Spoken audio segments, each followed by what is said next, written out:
በስመ አብ ወወልድ ወመንፈስ ቅዱስ አሐዱ አምላክ አሜን። ሰላም የእግዚአብሔር አምላክ ምስኩላትና ሁን ወራት ሓቲን ከሚላሃቱ በብዘለሁ ቦታ ሰላም ሁንደይ በዓልቲ ተስፋዬ ናይ ኩሉ ግዜ ትምኒተይምና ሓዘን ከም ትልሙድ መንፈሳዊ ምክረ ዝሓዘለ ቪድዮ ኮይኑ ኩሉ ነገር ንጽቡቅካ እዩ ዝብል ራእሲ ዘቀርበለኹ መልካም ግዜ ኩሉ ነገር ንጽቡቅካ እዩ። ሓደ ጊዜ ሓደ መንፈሳዊ አቦ ካብቲ ዝነብሩሉ ቦታ ንበረኻ ክስደዱ ተገደዱ። ክውገሱን ከለዉ ድማ ቤዘካ መጽሓፍ ቅዱሶም ካልእ ሰለስተ ነገራት ምስኦም ተማሊኦም ነበሩ። እዞም ቅዱስ አቦ ምስኦም ዝተማልኦም ሰለስተ ነገራት ቀዳማይ ብጊዜ ጸልማት መጽሓፍ ቅዱስ ንምንባብ ዝሕግዞን ቀንደል ኩራዝ፣ ካልኣይ ንጉሆ ወጋሕታ ብድምፂ ብምንቃው ካብ ምድቃሶም ዘበራውሮም ደርሆ፣ ሳልሳይ ድማ ካብ ቦታ ናብ ቦታ ንምጉዕዓዝ ዝጠቕሞም አድጊ ነበሩ። እዞም መንፈሳዊ አቦ ሓደ ምሸት ኣብ ጉዕዞኦም ኣዝዮም ደኺሞም ብምንባሮም መሕደሪ እንተረኸቡ ብምባል ኣብ ቀረብኦም ኣብ ዝነበረት ዓዲ ብምእታው ንኽሕድርዎም ሓተትዎም። እንተኾነ ግና ካብቶም ዝሓተትዎም ሰባት ዋላ ሓደ እኳ ፈቃደኛ ኮይኑ ክነሕድረካ ዝብል ዝተረኸበ ኣይነበረን። ስለዚ ኣብ ጥቓኣቲ ዓዲ ሓደ ጉድጓድ ብምርካቦም ኣብ ውሽጢ ኣትዮም ክሓድሩ ወሰኑ። ከም ወትሪኦም ድማ መጽሓፎም ከንብቡ ቀንደሎም ወልዑ። እንተኾነ ግና ዝነበረ ብርቱዕ ንፋስ ነቲ ቀንደል ኣጥፍኦ። በዚ ምክንያት ድማ ክድቅሱ ብምሕሳብ ጎቦ ምስ ምዃኑ ተኽላ ብምምጻእ ነቲ ተባዕታይ ደርሆ በልዖ።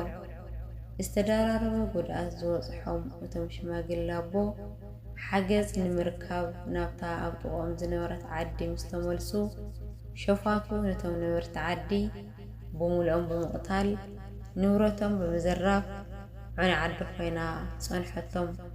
እቶም ሽማግለ ዝኹሉ ብዝረአዩሉ ጊዜ እግዚአብሔር ማዕረኽ ክንደይ ጽቡቕ ነገር ከም ዝሓሰበሎም ኣስተዋዕሉ። ኣብታ ምሸት ኣብታ ዓዲ ኣብ ሓንቲ ቤት እንተዝሓድሩ ነይሮም ጉዳይ ናቶም ሸፋቱ ኮይኖም ምተቐተሉ ነይሮም። ቀንደሎም ንፋስ እንተዘይጥፍኦ ነይሩ ባና ብርሃና ብምርኣይ ኣብዚ ሰብ ኣሎ ብምባል ነቶም ሸፋቱ መሐበር ምኾነ ነይሩ። ተባዕታይ ደርሆኦም ተኹላ እንተዘይበልዑ ነይሩ ካብቶም ሸፋቱ ተሓዊኦም ክሓድሩ ኣይምኽኣሉን ነይሮም።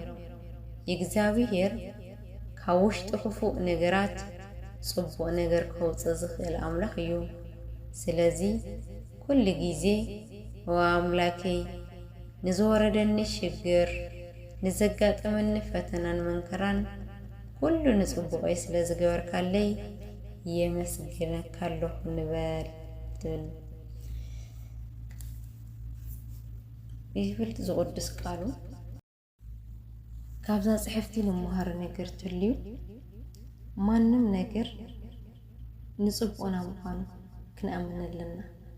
ኣብ ህይወትና ዘብፅሐና ፈተና ጽቡቕ ይኹን ሕማቕ ንኣና ይጠቅም ምዃኑና ንጽቡቕና ምዃኑ ክንኣምን ኣለና።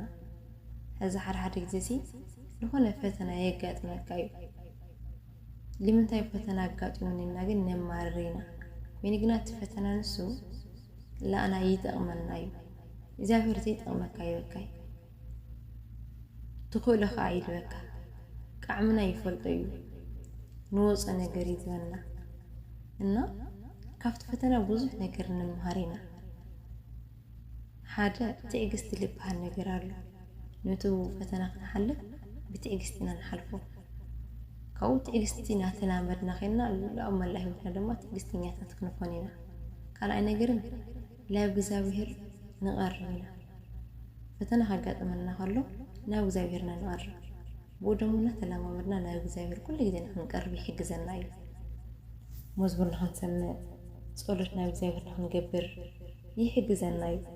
ስለዚ ማንም ነገር ጽቡቕ ይኹን ሕማቕ ዝኾነ ፈተና ይኹን እግዚአብሔር ዘይንኽእሉ ይበናይ እግዚአብሔር ዘይጠቅመናም ይጠቅመና ምዃኑ ለአናሲ የጠንክርና ለአናሲ ይጠቅመና ይምህረና ይመርሐና ምዃኑ ማንም ነገር ዝብልና ስለዚህ ብዘጋጥመና ነገራት ተመስገን መሓልቲ ክንከውን ኣለና ንእግዚአብሔር ክነማረ ይብሉ እግዚአብሔር ልብን ኮላልት ዝምርምር አምላኽ እዩ እንታይ ዝጠቅመና እንታይ ዝጎደአና ዝፈልጥ አምላኽ እዩ ንሕና ደቂ ሰባት ብዙሕ ነገር ንልምና ንእግዚአብሔር ፍርቁ ይምልሰና እዩ ፍርቁ ግን አይምልሰና ዝምልሰና ይጠቅመና ስለዝኾነ ስለዝፈልጥ እዩ ዘይምልሰና ከዓ ይጎደአና ምዃኑ ስለዝፈልጥ እዩ ዝጎደአና ነገር ልለሞና የተሂውና ይጎደአና ምዃኑ ፈሊጥና ተመልስና ለምንታይ ይካኒ ይልና ከዓ ተመልስና ነማርራ ምዃንና ስለዝፈልጥ ዝጎደአና ነገር አይበልና ስለዚህ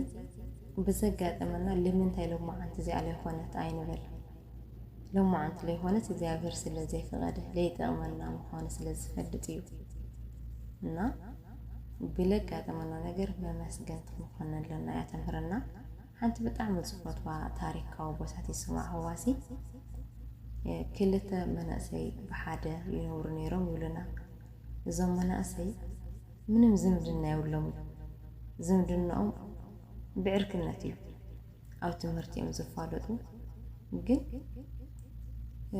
ዝምድና ከዋላት ዘይነበሮም ካብ ዝምድና ለዓቐ ፍቕርን ምትሕልላይን ምትኽባርን ነይርዎም ብሓደ ይነብሩ ብሓደ ይበልዑ ብሓደ ይሰትዩ ብሓደ ይወፁ ብሓደ ይኣትዩ ኣብ መንፈሳዊ ትምህርቶም ድማ ብጣዕሚ ጠንካራታት ነይሮም ኩሉ ግዜ ጸሎት ለእግዚአብሔር ይቕርቡ ነይሮም ኩሉ ግዜ ደግሞ ዝልምንዎ ለመና ለእግዚአብሔር ነይርዎም እቲ ዝልምንዎ ለመና ካብቲ ዝነበርዎ ትምህርቲ ሓሊፎም ተመሪቖም ናይ ስራሕ ዕድል ንኽረኽቡ እዮም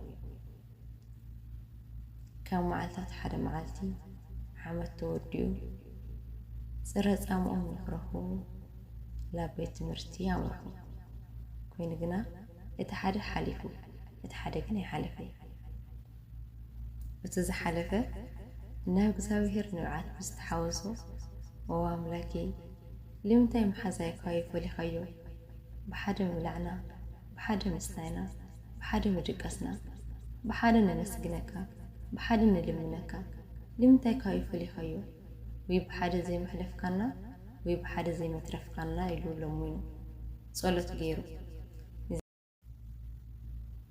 እግዚአብሔር አምላክ ድማ لمحازها زيها قوة ስለዘይት እየ ንኣኻ ግን ስለዝጠቅመካ እዝሃብኳኻ ኣብቲ ዝጠቅመ ግዜ ግን ክውዕየ ኢሉ መለሰሉ ይብሉና ለሚንካዮ ዘይኻለ ተዛሪቡ ዘይሕሱ እግዚአብሔር አምላክና ድማ ኣብቲ ዝጠቅሞ እቲ ዝደለየ ነገር ሂብዎ ይብሉና ስለዚህ እግዚአብሔር አምላክ ዝጠቅመና ስለዝበልና መመስገን ክንኾንለና እያ ተምህረና زودغه زترف بعفو قدسان ملاحتي تارملي سبات لي እግዚአብሔር